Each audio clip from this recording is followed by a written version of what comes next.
Trump's remaking of the U.S. education system is working. I think it's working in a sense. He's definitely getting results. And it's really not even just his pledge to, destroy the Department of Education and return those budgets and those decisions to the states. I mean, the pressure campaign he's put on places like Columbia University, where they're now bowing to his demands or risk losing, $400 million in federal funding. He's moving the needle. I don't know if it's in a positive direction. I would argue it's probably not. But you can't say the man isn't fundamentally changing the system in that regard. He's certainly successful.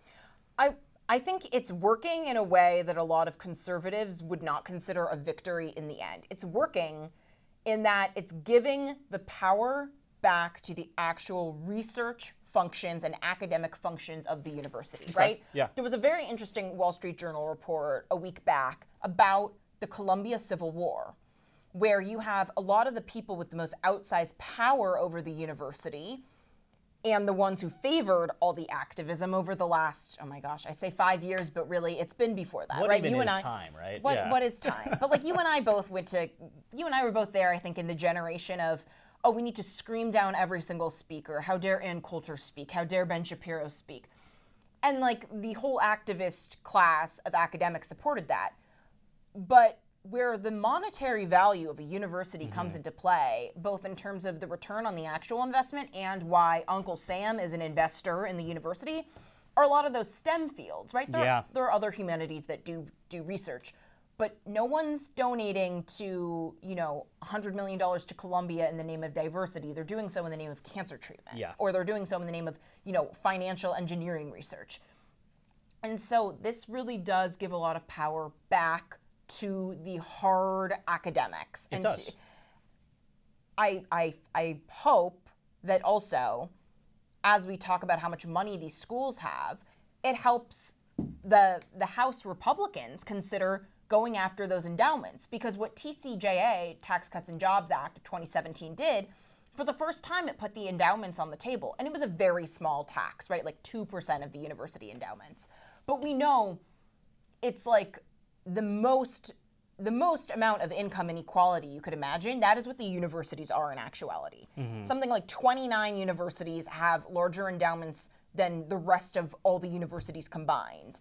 And if you had an endowment that just applied to those universities, not only would you get more money, but also Harvard can no longer just be a tax-exempt hedge fund. Yale can no longer get away with, the people of New Haven get mad because Yale doesn't pay taxes. And so and this is why I'm saying I don't know if conservatives will love what this victory looks like, but from an academic perspective, not in terms of getting rid of liberal bias, because I think if you go into academics from a distributional perspective, you're more likely to be liberal, but in terms of reclaiming the actual intent and origin of what a university is supposed to be, I think it does work. I want to pick up that line on, conservatives, how they will score this down the line.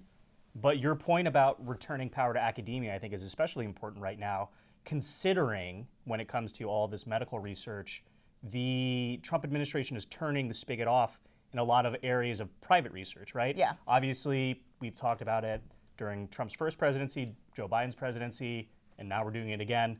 The desire to end cancer, that's going to cost a lot of money, hundreds of millions, if not billions of dollars.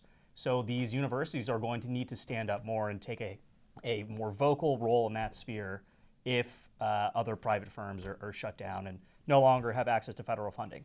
Hypothetically, will conservatives think that Donald Trump's education agenda is successful if they lose the White House in 2028, a Democratic president comes in and says, we're just going to stand up the Department of Education again because there was no congressional backstop formally dissolving the department, which we do know needs to happen. Otherwise, they can just, refund it and restaff, and then we're back to square one. I mean, this is why I'm saying, I think that conservatives might not consider it a partisan victory, because there's nothing that's been done so far to say, we're not turning every single campus into Hillsdale, right? But also that shouldn't necessarily be the point. No, you want diversity of thought. Yes, and some of this is a little bit like lucky timing for Trump. Trump is really the right man at the right moment.